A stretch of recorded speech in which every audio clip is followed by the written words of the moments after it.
نحمدہ ونصلی علی رسولہ الکریم اما بعد۔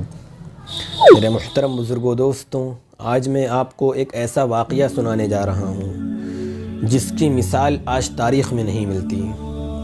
ایک حیرت انگیز واقعہ جس کو سن کر آپ کو اشعش ہوگا اور آپ حیران ہوں گے کہ اللہ رب العزت نے اس امت محمدیہ سے کتنا بڑا کام لیا ہے اور صحابہ کرام نے اس دین کی بلندی کے خاطر اعلاء کلمت اللہ کے لیے کتنی قربانیاں دی ہیں۔ تو میرے دوستوں، حضرت سعد بن ابی وقاص رضی اللہ عنہ کا نام آپ نے سنا ہوگا۔ مشہور صحابی ہیں۔ عراق وغیرہ کی جنگوں سے فارغ ہو کر مدائن فتح کرنے کا ارادہ کیا، مگر وہاں پہنچنے کے لیے دریائے دجلہ درمیان میں پڑتا تھا، جس کو عبور کیے بغیر مدین نہیں پہنچا جا سکتا تھا، اور اس سال بارش کی وجہ سے دریا میں طغیانی بھی زیادہ تھی۔ مسلمان یہ حالت دیکھ کر حیران و دم بخود ہو گئے۔ اسی حیرانی اور پریشانی کی حالت میں امیر لشکر نے رات میں ایک خواب دیکھا کہ مسلمان دریائے دجلہ میں داخل ہو گئے۔ امیر لشکر نے مسلمانوں کو صبح اکٹھا کیا اور فرمایا کہ اے مسلمانوں، دشمنوں نے دریا کی موجوں میں پناہ لے رکھی ہے، تم لوگ ان پر حملہ نہیں کر سکتے اور وہ جب چاہیں تم پر حملہ کر سکتے ہیں۔ میری رائے تو یہ ہے کہ اللہ رب العزت پر توکل کرتے ہوئے، بھروسہ کرتے ہوئے اپنے گھوڑوں کو دریا میں ڈال دو۔ میرے محترم بزرگوں دوستوں، وہ لشکر تو نبی کی صحبت یافتہ تھا، ان کی نگاہیں تو اللہ رب العزت پر ہوا کرتی تھیں۔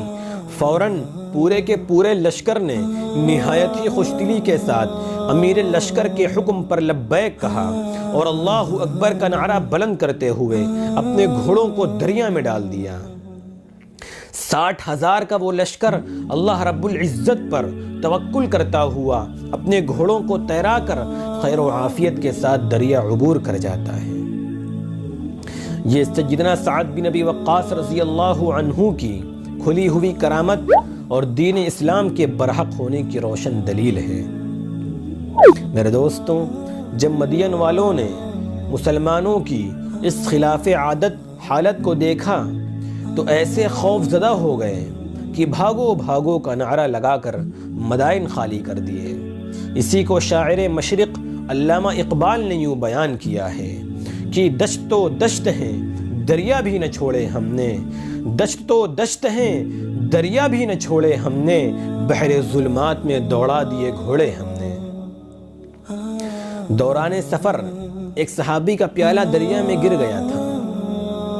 دریا عبور کرتے ہوئے صحابی کا ایک پیالہ دریا میں گر گیا تھا۔ ان کا ساتھی ان سے مذاق کے طور پر کہتا ہے کہ تمہارے پیالے کو تقدیر اڑا لے گئی، اب اس کا ہاتھ آنا ناممکن ہے۔ مگر میرے دوستوں، ان کا ایمان و یقین اتنا کمزور کہاں تھا، وہ ہر چیز کو اللہ رب العزت کی طرف منسوب کرتے تھے۔ فوراً جوش میں آ گئے اور خدا کی قسم کھا کر کہنے لگے کہ اللہ رب العزت اس 60,000 کے لشکر میں سے صرف میرا پیالہ گم نہیں کر سکتا۔ اللہ اکبر، کیسا ایمان ہوگا ان کا، کیسی تربیت کی ہوگی ان کی نبی نے۔ فوراً اللہ رب العزت نے دریا کو حکم دیا کہ خبردار، یہ لوگ مجھ پر ایمان رکھتے ہیں، ان کا پیالہ خیر و عافیت کے ساتھ دریا کے کنارے پر پہنچا دیا جائے۔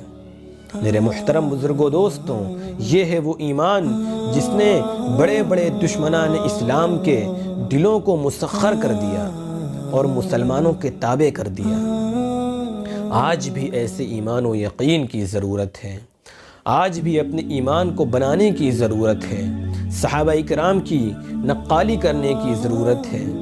میرے محترم بزرگوں دوستوں، اللہ وہی ہے جو صحابہ کرام کے دور میں تھا، جب اللہ رب العزت نے ان کی مدد فرمائی ایمان کے نتیجے میں، تو اگر ہمارا بھی ایمان صحابہ اکرام کی طرح ہوگا تو اللہ رب العزت ہماری بھی مدد فرمائے گا۔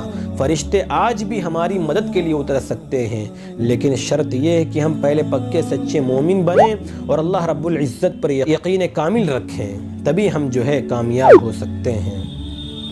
بس میں اسی بات پر اپنی بات کو ختم کرتا ہوں۔ وآخر دعوانا الحمد للہ رب العالمین۔